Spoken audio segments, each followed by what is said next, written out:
દાંતાની શાળામાં ધર્માંતરણ થતું હોવાનો આક્ષેપ થયો છે। આદિવાસી બાળકોને ખ્રિસ્તી ધર્મમાં જોડવા અંગેની પ્રવૃત્તિ બંધ કરવા હિન્દુ સંગઠનોએ અનેક વખત આવેદનપત્ર આપ્યા છતાં શાળા દ્વારા કોઈ જ પ્રવૃત્તિ બંધ ન કરતા વિશ્વ હિન્દુ પરિષદ દાંતા અને બનાસકાંઠા જિલ્લાના પદાધિકારીઓ સહિત સ્થાનિક લોકોએ સૂત્રોચ્ચાર સાથે રેલી યોજી હતી। આ રેલી દાંતાના આઝાદ ચોકથી મામલતદાર કચેરી પહોંચી મામલતદાર કચેરીના અધિકારીઓને આવેદનપત્ર સુપરત કરવામાં આવ્યું હતું।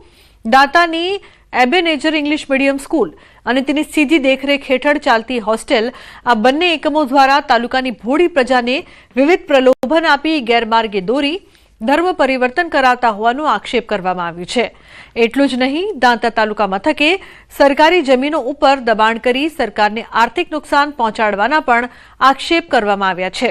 દાંતામાં મોટી સંખ્યામાં આદિવાસીઓ છે। પ્રલોભન આપી આ પ્રજાને ખ્રિસ્તી ધર્મમાં પરિવર્તન કરી દેવાય છે।